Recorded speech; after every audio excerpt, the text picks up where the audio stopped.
श्रृंगवेरपुर,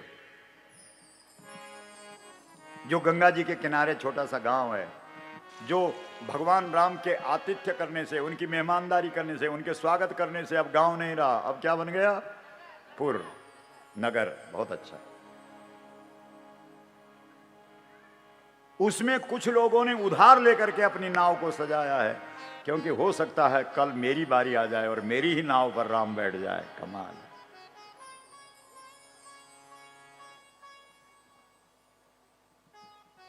लेकिन एक उस गांव का केवट नाव चलाने वाला भाई, एक केवट ऐसा भी था उस गांव में, जो राम जी की छवि को देख करके, क्योंकि वो जब रात को गांव का मुखिया और लक्ष्मण जी बातचीत कर रहे थे और राम और सीता सो रहे थे, तो उसका नंबर ठीक मुखिया जी के पीछे पड़ गया था खड़ा होने का, इसलिए वो तो नाव सजा सका, क्योंकि वो इस बात में शामिल हो गया। किस बात में? जो लक्ष्मण और गांव के मुखिया जी के बीच में बातचीत हुई, और सीताराम तो सो रहे हैं, लेकिन इन दोनों की बातचीत चल रही है, गांव के मुखिया की और लक्ष्मण जी की। और उस बातचीत को सुनने का मौका किसको मिल गया?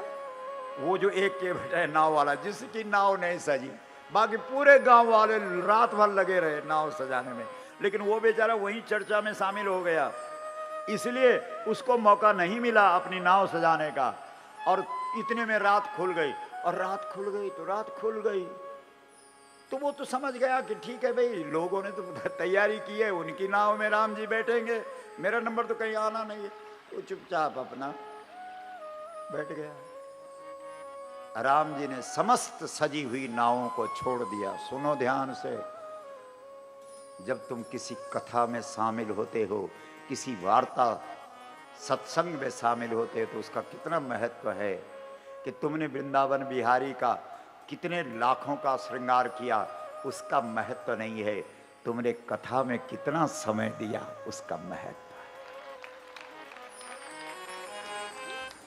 हमने देखा वृंदावन में बांके बिहारी के मंदिर में एक सेठ कलकत्ता का आया, बोला 25 लाख का श्रृंगार करो मेरी तरफ से, खट खट 25 लाख। हमने सोचा बहुत श्रद्धालु, हमने कहा हम गौ कथा वाले हैं, जबरदस्ती मिले उसे। हमने सोचा जो श्रृंगार के लिए 25 लाख देख सकता है, वो तो मुझे लगता है कि 2.5 करोड़ कर देगा खर्चा कथा का, गौ कथा। अरे बोले एक कथा बता क्या होती है, हटो ए महाराज हटो। लगता है इसने गंगा जी के किनारे वाला प्रसंग नहीं सुना है, अगर सुना होता तो वो नाव सारी की सारी रह गई, जो रात भर सजती रही, श्रृंगार करती रही, और उस नाव के आगे राम खड़े हो गए जिस नाव वाले ने रात भर कथा सुनी थी।